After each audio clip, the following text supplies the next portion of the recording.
Assalamualaikum warahmatullahi wabarakatuh. Perkenalkan, saya Febriana Harsono. Di sini saya akan menjelaskan tentang sistem pemrosesan transaksi data. Bagian A, pengertian sistem pemrosesan transaksi.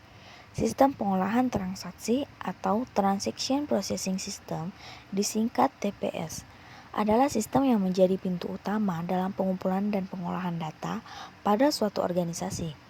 Sistem yang berinteraksi langsung dengan sumber data, misalnya pelanggan, adalah sistem pengolahan transaksi, di mana data transaksi sehari-hari yang mendukung operasional organisasi dilakukan. Alasan adanya sistem pemrosesan transaksi. Yang pertama, pengumpulan data. Setiap organisasi yang berinteraksi langsung dengan lingkungannya dalam penyediaan jasa dan produk pasti memerlukan sistem yang mengumpulkan data transaksi yang bersumber dari lingkungan. Yang kedua, manipulasi data. Data transaksi yang dikumpulkan biasanya diolah lebih dahulu sebelum disajikan sebagai informasi untuk keperluan bagian-bagian dalam organisasi atau menjadi bahan masukan sistem informasi yang lebih tinggi. Beberapa tugas manipulasi data adalah sebagai berikut. Pertama, klasifikasi. Yang kedua, sortir. Ketiga, perhitungan. Keempat, pengikhtisaran. Yang kelima, penyimpanan data. Dan yang keenam, penyiapan dokumen. Sistem pengolahan transaksi memiliki beberapa karakteristik, antara lain sebagai berikut. Yang pertama, volume data yang diproses relatif sangat besar. Yang kedua, kapasitas penyimpanan data atau database tentu sangat besar. Yang ketiga, kecepatan pengolahan diperlukan sangat tinggi agar data yang banyak bisa diproses dalam waktu singkat.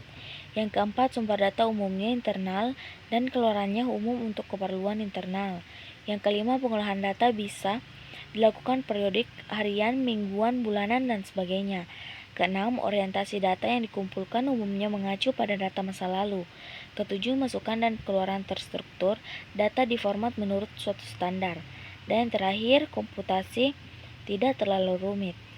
Teknik pengolahan data yang biasa diperoleh adalah 4 macam, yaitu yang pertama batch processing, yang kedua online processing, yang ketiga real time processing, dan yang keempat inline processing. B. Bagian komponen pemrosesan transaksi. Seperti layaknya suatu sistem, komponen pemrosesan terdiri dari input, proses, penyimpanan, dan output. Yang pertama, input. Input dalam suatu proses transaksi adalah dokumen sumber yang dapat berupa formulir atau bukti transaksi lainnya. Yang kedua, proses.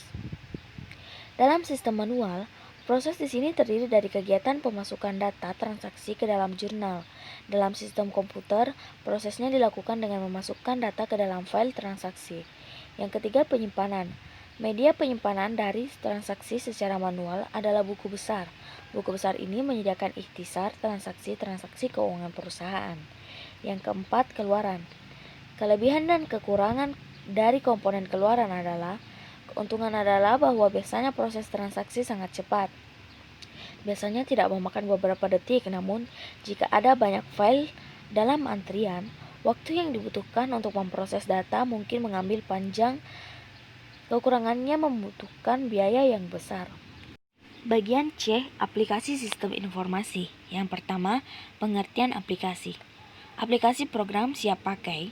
Program yang direka untuk melaksanakan suatu fungsi bagi pengguna atau aplikasi yang lain. Contoh-contoh aplikasi adalah program pemroses kata dan web browser. Yang kedua, paket aplikasi. Salah satu paket aplikasi yang populer adalah Commercial of the Shell atau COTS. COS adalah produk-produk yang berupa suatu paket aplikasi, subsistem ataupun modul-modul perangkat lunak yang telah dirancang sesuai dengan suatu standar proses bisnis tertentu dan tersedia secara luas di pasar untuk dapat dipergunakan dengan modifikasi seminimal mungkin. Ketiga, jenis-jenis aplikasi. Banyak paket baru atau paket dengan konsep-konsep baru perangkat lunak aplikasi yang dibuat. Industri perangkat lunak bergerak sangat cepat dalam lingkungan persaingan dan penemuan baru dengan memproduksi perangkat lunak sesuai dengan aplikasi-aplikasi yang kita perlukan. Paket umum yang penting misalnya paket word processing atau WP, spreadsheet, elektronik, manager file, sistem manager database, perangkat lunak komunikasi, dan paket perangkat lunak integrasi. Terima kasih, itulah tadi pemaparan dari saya. Wabillahi taufiq wal hidayah. Wassalamualaikum warahmatullahi wabarakatuh.